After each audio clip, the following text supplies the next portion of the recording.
Questo è il tutorial per inserire un qualsiasi video che caricate dall'iPad o dal computer dopo che l'avete acquisito sul rullino foto. Potete acquisirlo sul rullino foto e caricarlo tramite l'applicazione di YouTube che è sull'iPad. Vi dovete loggare come al solito col giusto login, che è quello di Funner, o caricarlo dal computer come fate con gli integrali. Naturalmente, essendo video molto più brevi, ci vorrà molto di meno.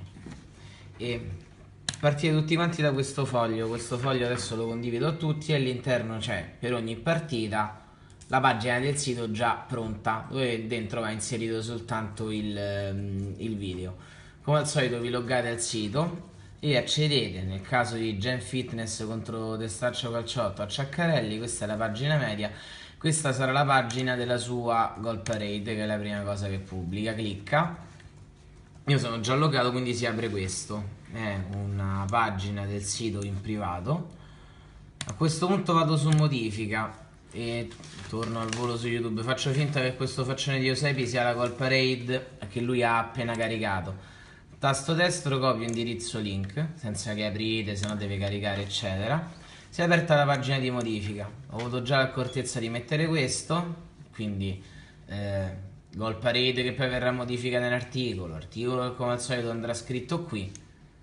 Quello che dobbiamo fare è cliccare qui e fare incolla del link che è stato appena copiato, andare sul tasto aggiorna e scegliere.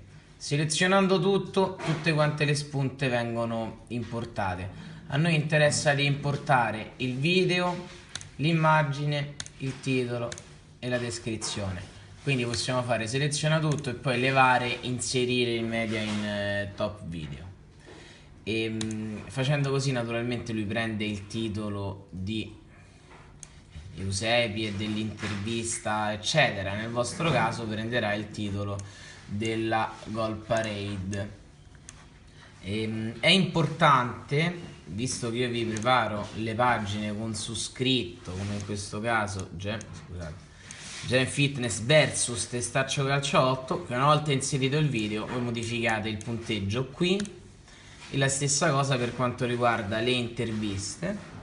Quindi le interviste è sempre una pagina già creata. Per XXX ho messo il nome della persona che voi intervistate di Gem.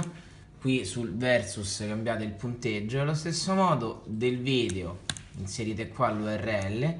Tutto il resto è già selezionato e inserito nella maniera giusta e premete aggiorna.